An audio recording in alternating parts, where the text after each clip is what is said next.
y a 7 âges et 7 messagers. Vous êtes le messager de quel âge? Madame, lorsque vous faites les décomptes, je crois que c'est le diable qui vous inspire. Parce que c'est un prophète messager qui est habilité à faire des décomptes. Parce que c'est un prophète qui est l'interprète de la parole de Dieu. Le prophète, c'est la bouche de Dieu. Et Dieu interprète sa parole au travers du prophète.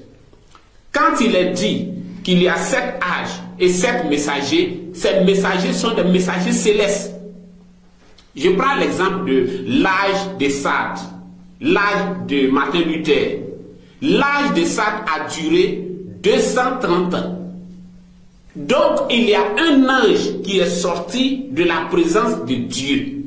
Et cet ange a influencé des personnes sur la terre.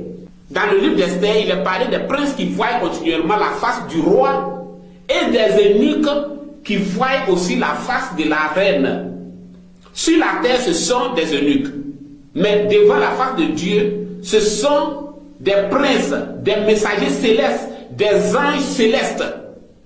Et au cours de l'âge de Sardes, un ange est sorti de la présence de Dieu. Et cet ange a suscité Martin Luther.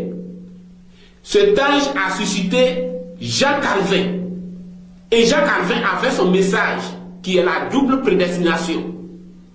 Ulrich Zwingli a prêché. Ainsi de suite.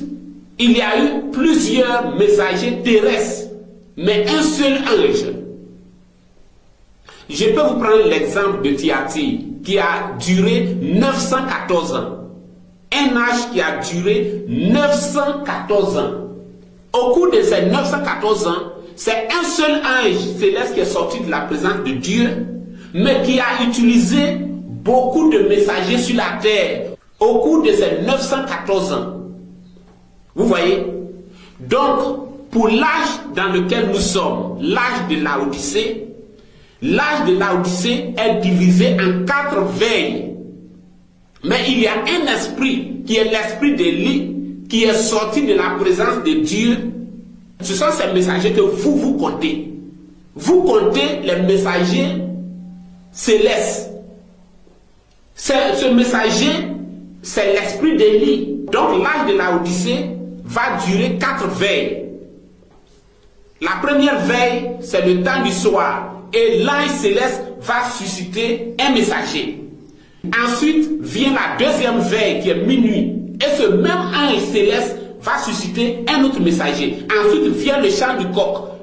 Et après cela le matin. Ce sont des messagers différents sur la terre. Ce sont des eunuques différents sur la terre, mais le même ange céleste. Vous voyez, quand vous parlez de 7 âges, il y a 7 âges. Quand vous parlez de 7 messagers, il y a 7 messagers. Mais ce sont des messagers célestes. Mais combien de personnes chaque messager céleste va susciter sur la terre, c'est Dieu seul qui le sait.